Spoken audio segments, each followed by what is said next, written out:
রমজান মাস এলে আমরা সবাই রোজা রাখি। সারাদিন না খেয়ে না পান করে থাকলে বিকেলের দিকে শরীরটা ক্লান্ত হয়ে যায়। ইফতারের সময় একটু পানি আর কিছু খাবার মুখে দিতেই মনে হয় যেন নতুন করে প্রাণ ফিরে পেলাম। কিন্তু তখনও কি আমরা একবার ভাবি আমাদের মায়ের কথা? আমাদের মাও তো আমাদের মতোই সারাদিন রোজা রাখে। ক্ষুধা, তৃষ্ণা, ক্লান্তি সবই তারও হয়।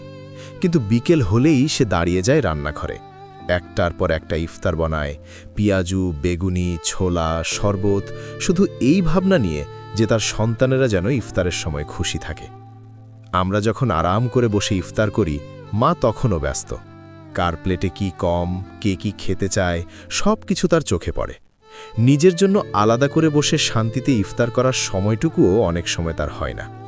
ইফতার শেষ হলে আমরা কেউ ফোন দেখি, কেউ বিশ্রাম নিই, কিন্তু মায়ের কাজ তখনও থামে না।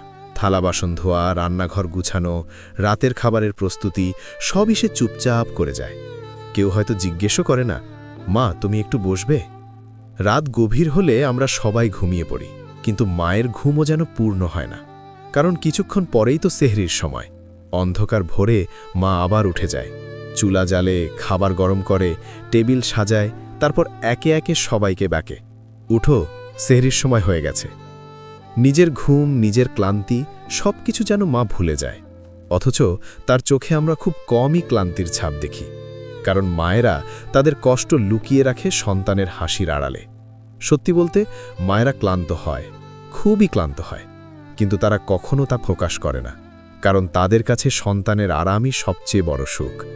তাই এই রমজানে শুধু নিজের ইবাদত নয়, মায়ের প্রতিও একটু দায়িত্ব নিই। একদিন হলেও বলি, মা আজ তুমি বিশ্রাম নাও, আজ ইফতারের কাজটা আমি করব। কারণ পৃথিবীতে হাজারো ভালোবাসা থাকলেও সবচেয়ে নিঃস্বার্থ, সবচেয়ে পবিত্র ভালোবাসার নাম মা।